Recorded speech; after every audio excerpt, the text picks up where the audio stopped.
Hello students, पढ़ाई सिर्फ जल्दी पूरी करने का नाम नहीं बल्कि मजबूत नींव डालने का हुनर है। आइए प्रैक्टिस वर्कशीट बड़े भाई साहब जो प्रेमचंद का लिखा हुआ है, आज पार्ट 3 एमसीक्यू हम लोग करेंगे। पार्ट 3 एमसीक्यू में मैंने बहुत सारे प्रश्न दे रखे हैं, उसका आप उत्तर खोजकर निकालिए। सबसे पहली बात यह है कि आप लोग गलती यह करते हैं कि पैसेज को पूरी तरह से पढ़ते नहीं हैं और उत्तर लिखकर आ जाते हैं एमसीक्यू में, जिससे आप लोगों को फुल मार्क्स नहीं मिलते हैं। इसलिए यह गलती न दोहराएं और न करें। तो मैंने आपको प्रैक्टिस के तौर पर यह दिया हुआ है, यह तीसरा पैराग्राफ मैंने दिया हुआ है, इसे आप तुरंत पढ़ लीजिए। कम से कम 30 सेकंड में से पढ़कर खत्म कर लीजिए। एक बार पढ़िए, 2 बार पढ़िए, 3 बार पढ़िए।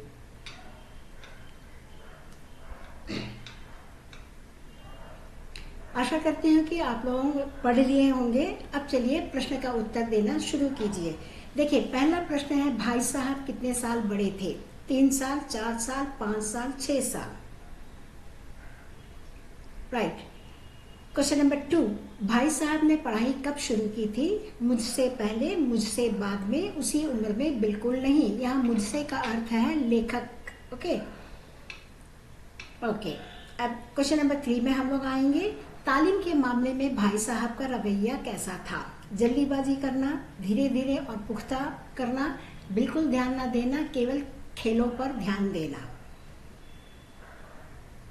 राइट। अब क्वेश्चन नंबर 4, भाई साहब किस चीज की बुनियाद मजबूत करना चाहते थे? तालीम, मकान, किताब, स्कूल। देखिए, यहाँ पर अच्छी तरह से सोचकर आप लिखिएगा, क्योंकि मकान, तालीम दोनों की बुनियाद है, और किताब या स्कूल कौन सा है, इसे अच्छी तरह से सोचकर आप लोग जवाब दीजिए। हो सके तो आप लोग वापस पैराग्राफ में जाकर एक बार पढ़ लीजिए कि कहाँ पर यह शब्द का प्रयोग किया गया है और किसका नींव वो पुख्ता बनाना चाहते थे। ओके, चलिए, आशा है कि आप लोग पढ़ लिए होंगे। 5वां और अंतिम प्रश्न यह है कि भाई साहब 1 साल का काम कितने साल भी करते थे? 1 साल, 2 साल, 3 साल, 4 साल। ठीक है, तो मेरे ख्याल से आप लोग अपना प्रश्न का उत्तर आप लोगों ने लिख लिया होगा। तो चलिए अब इसका मिलान करेंगे। देखिए, पहला का है 5 साल, दूसरा का है सी उसी उम्र में, तीसरा का है बी धीरे धीरे और पुख्ता करना। ये है वो चाहते थे किसका? मकान का नहीं, तालीम। तालीम का क्या अर्थ है? तालीम का अर्थ होता है एजुकेशन। ओके।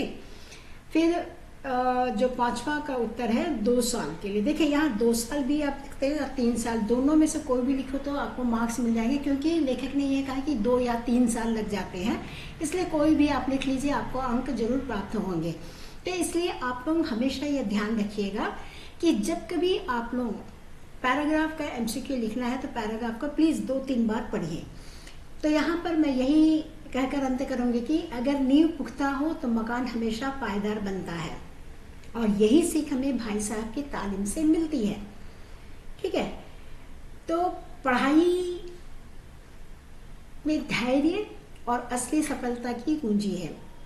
ओके, तो ठीक है स्टूडेंट्स, अगर आपने इस पैसेज को ध्यान से पढ़कर एमसीक्यू हल कर लिया है तो समझ लीजिए कि आप परीक्षा की सही तैयारी कर रहे हो। अगले वर्कशीट में यह और एक नए पैसेज के साथ मैं लेकर आऊंगी, जो उसमें भी एमसीक्यू रहेगा, और जब तक मैं उसे अपलोड नहीं करूंगी तब तक अपनी पढ़ाई जारी रखिए और आत्मविश्वास बनाए रखिए। तो स्टूडेंट्स, आप लोगों को मेरा चैनल अच्छा लग रहा है, आप लोगों को पढ़ाई में मदद मिल रही है, तो मेरे चैनल को अवश्य सब्सक्राइब कीजिए, लाइक कीजिए और शेयर कीजिए, कमेंट भी कीजिए, ताकि मैं यह समझ सकूं कि आप लोगों को कौन सा अगला वीडियो आप लोगों की मांग है। तो ऑल द बेस्ट स्टूडेंट्स, मिलते हैं अगले वीडियो में। धन्यवाद।